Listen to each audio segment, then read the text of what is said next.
আসসালামু আলাইকুম। হে জগতবাসী, আমি নুসরাত জাহান সামিয়া আবারও আপনাদের সামনে হাজির হইলাম বিশ্ব আধ্যাত্মিক জ্ঞান সঞ্চার দরবার শরীফ হইতে আমার পিতা শামীম আলী চিশতির লেখা গ্রন্থ থেকে একটি আলোচনা নিয়ে। আজকে আমি যে আলোচনাটি করব সে আলোচনাটির হেডলাইন হলো পৃথিবীতে সালামের প্রচলন আছে, কিন্তু সালাম দেওয়ার যেমন সওয়াব আছে তেমন গুনাহও আছে। চলুন এই নিয়ে কিছু তত্ত্ব আলোচনা। সালাম দেওয়ার অনেক সোয়াব আছে, কিন্তু কেমন সোয়াব আর কেমন শান্তি। যেমন পৃথিবীতে চলার পথে কাহারো সাথে পরিচয় নাই, কিন্তু সালামের মাধ্যমে পরিচয় করে নেওয়া যায়। এবং কাহারো সাথে যদি কোনো দিন ঝগড়া কাটাকাটি মারামারি বা মনোমালিন্য হয়ে থাকে, তাহলে পথে কোথাও দেখা হলে সালাম যদি দেয়া হয় ওই ব্যক্তিটিকে, তখন ওই ব্যক্তিটি সালামের উত্তর দিতে যায় এবং এভাবেই তার সাথে ভালো সম্পর্ক গড়ে তোলে। আবার সালাম দেয়া এবং নেয়ার মাধ্যমে একজন আরেকজনের প্রতি অতিরিক্ত মহাব্বত সৃষ্টি হইতে থাকে।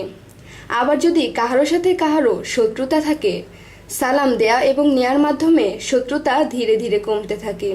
একসময় শত্রুতা বাদ দিয়ে তারা বন্ধুতে পরিণত হইয়া যান।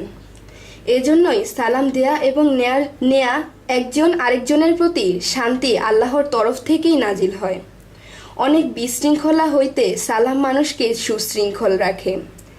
তাই সালাম দেওয়ার মাধ্যমে শান্তি ফিরে আসে মানুষের মাঝে। আবার সালাম দেওয়ার বৃহত্তম গুনাহও আছে। যেমন সালাম খুব বুঝে শুনেই দিতে হবে।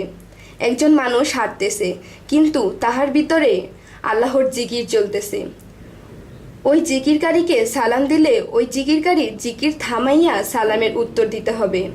তখনই যিনি সালাম দিয়েল নেকের আশায়, তিনি নেকের বদলে উল্টা গুনাহ পাইয়া গেল। কোনো ব্যক্তি আল্লাহর ধ্যানে আছে, সেই ব্যক্তিটিকে সালাম দেওয়া যাবে না, তাহলে গুনাহ হবে। কেহ আল্লাহর বাণী ধ্যান খেয়ালের সাথে শ্রবণ করতেছে, ওই সময়ে সালাম দেওয়া যাবে না। ওই সময়ে সালাম দিলে ওই ব্যক্তিটির ধ্যান খেয়াল ছুটিয়া যাবে, তখন সালামকারীর গুনাহ হইয়া যাবে। এইসব কিছু বুঝে চলার তৌফিক দান করুন আল্লাহ তাআলা আমাদের সকলকে, আমিন। এই বলে আমি আমার আলোচনা শেষ করছি।